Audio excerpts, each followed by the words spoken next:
દરિયામાં તરતો મહેલ જેનું વજન 1.2 લાખ ટન, જેને બનાવવા લાગ્યો છે $1.5 બિલિયન. જી હા, વાત છે વિશ્વના મહાકાય ક્રૂઝ શિપની.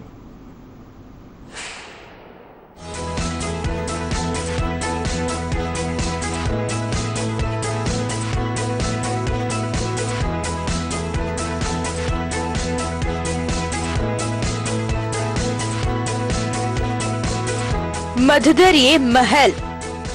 વિશ્વનું સૌથી મોટું ક્રૂઝ શિપ હવે પોતાની બાદશાહી સાબિત કરવા છે તૈયાર.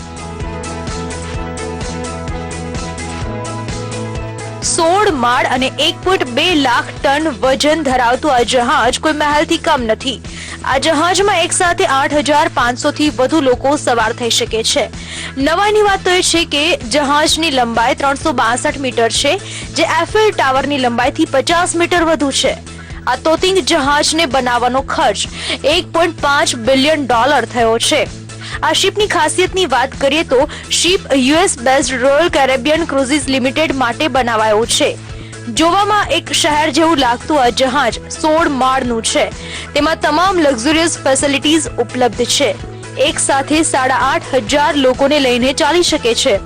6,360 પેસેન્જર્સ અને 2100 ક્રૂ મેમ્બર્સ સામેલ છે.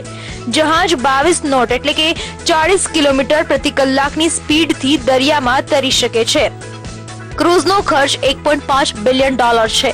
અહીં ક્વાલિંગ વોલ, રોપ સ્લાઇડ, મિની ગોલ્ફ, કેસિનો અને 1400 સીટો ધરાવતું એક થિયેટર ઉપરાંત કેટલીય અન્ય ફેસિલિટીઝ છે. અહીં 2 રોબોટ બારની બારમાં પેસેન્જર્સને ડ્રિંક સર્વ કરતા જોઈ શકાય છે. આ શિપને બનાવવા 2500 કામદારોએ સખત મહેનત કરી છે. જહાજ બનાવવામાં 1 કરોડ કલાક લાગ્યા છે. જહાજને સપ્ટેમ્બર 2013માં બનાવવાનું શરૂ કરાયું હતું. બનાવવા માટે લગભગ 40 મહિનાનો સમય લાગ્યો હતો. હાર્મની ઓફ ધ સીઝ પોતાની કેટેગરીના 2 મોટા શિપ્સની સરખામણી 20% ઓછો CO2 પ્રોડ્યુસ કરે છે. શિપમાં એક હાઈ સ્ટ્રીટ છે અને આ ઉપરાંત સેન્ટ્રલ પાર્ક પણ છે, જેમાં 12,000 પ્લાન્ટ લાગેલા છે. દરિયામાં તરતા શહેરને જોવા લોકોમાં ભારે ઉત્સુકતા હતી. બ્યુરો રિપોર્ટ, સંદેશ ન્યૂઝ.